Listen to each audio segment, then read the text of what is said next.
დოლარი ევრონულ ვალუტასთან მიმართებაში საგრძნობლად გამყარდა, რასაც ექსპერტები წლის ბოლოსთვის ბიუჯეტის შესრულების მიზნით თანხების განსაკუთრებულ ხარჯვას უკავშირებენ. 1 ლარი და 93 თეთრნახევარი ეს 1 დოლარის ფასია ლართან მიმართებაში. ეროვნული ვალუტის გაუფასურება, როგორც ვალუტის გაცვლის ჯიხურებში ამბობენ, განსაკუთრებით ბოლო დღეებში შეინიშნება. რთული სიტუაცია. ნებისკენ არ ამგონია დავიდეს. სტაბილურად იყო კურსი 175-171, ასე იყო ერთი კვირის წინ 10 თვის უკან და მოიმატა ევიდა 83-ზე, 83.5-ზე.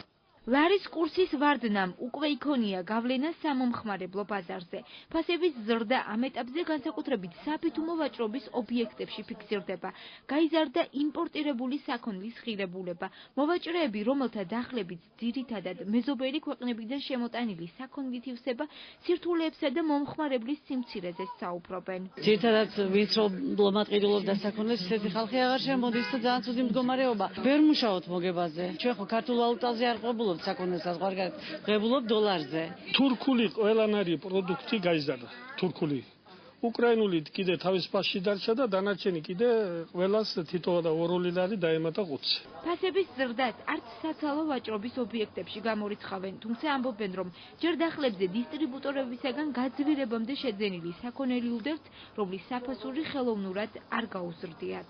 ამ ეტაპისთვის სურსათში არ არის ფასები მომატებული, მაგრამ თუ დოლარის კურსმა აიწია, მაშინ შესაძლებელია, რომ ფასებიც მოიმატოს. ექსპერტები წინა წლის ანალოგიურ პერიოდს იხსენებენ და ლარის ვარდნას წლის ბოლოსთვის საბიუჯეტო თანხების ხარჯვის გაზრდილ მაჩვენებელს უკავშირებენ. ხარჯებითი ნაწილი არ არის სწორად განაწილებული ბიუჯეტში, ანუ შესასრულებელი სამუშაოები ჰარმონიულად არ არის 12-ზე განაწილებული და ბოლო 5 კვირის განმავლობაში ხდება ეროვნული ვალუტის დიდი რაოდენობის გადმოსროლა ბაზარზე, რაც იწვევს ლარის დევალვაციას. ეხლა საერთოდ ვალუტის დევალვაცია მოქმედებს ექსპორტზე, დადებითად მოქმედებს, ანუ ასტიმულირებს ექსპორტის განვითარებას და ხელს უშლის იმპორტის განვითარებას. მომავალში ეს ტენდენციები აღარ უნდა იყოს, ვთქვათ, ხარჯები ძირითადად მეოთხე კვარტალშია.